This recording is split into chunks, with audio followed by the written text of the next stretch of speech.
இந்த இடம் முக்கியமான இடம். அதாவது தமிழீழ விடுதலை போரில் படுகொலை செய்யப்பட்ட தமிழ் மக்களின் குருதி தோய்ந்த முள்ளிவாய்க்கால் மண் உள்ளே வைக்கப்பட்டுள்ள இடத்துல தான் இப்ப நம்ம நிக்கிறோம். ஒவ்வொரு தமிழனும் நிச்சயமா இந்த இடத்துக்கு வந்திருக்கணும். ரொம்ப அதை நம்ம வணங்க கடமைப்பட்டிருக்கிறோம். மெய்சிலிக்குது இந்த இடத்துல. இந்த இடத்துல அதோடு இல்லாம தமிழீழ தேசிய தலைவர் அன்னை பார்வதி அம்மையாரின் சாம்பல் உள்ளே வைக்கப்பட்டுள்ளது.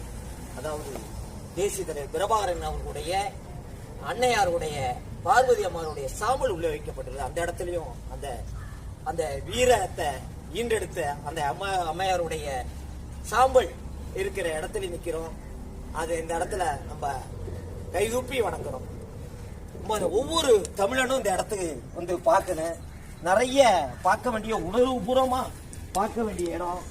ஒவ்வொரு தமிழனும் அவசியம் தன்னுடைய எங்கெங்கேயோ போயிட்டு இருக்கோம் குழந்தைகள் அழைச்சிட்டு குடும்பத்தோட. ஆனா இந்த இடத்துல நம்ம அவசியம் பார்க்கணும். இதெல்லாம் தமிழுக்காக உயிர் நீத்தவர்கள் அழகா சிற்பங்களா படிக்கப்பட்டு உணர்வுபூர்வமாக பார்க்கறதுக்கு ஒவ்வொரு தமிழரும் உணர்வுபூர்வம் பார்க்கிற மாதிரி வைக்கப்பட்டிருக்கிறது.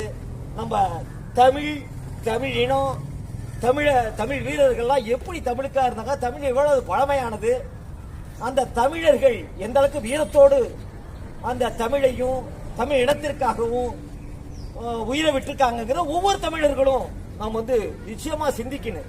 நம்ம என்னென்னமோ பொழுதுபோக்குக்கு எங்கெங்கே போயிட்டு இருக்கோம். ஆனா தமிழுக்காகவும் தமிழ் இனத்திற்காகவும் உயிரிழத்தவர்களை கொஞ்சமாவது வாழ்க்கையில நம்ம நினைச்சு அந்த நம்ம இளைய தலைமுறைக்கு அந்த தமிழுடைய அருமையும் பெருமையும் நிச்சயமா ஒரு சொல்லணும். நிறைய விஷயங்கள் பேச வேண்டியது இருக்கு, பேசலாம். ஆனா இத்துடன் முடிக்கிறேன்.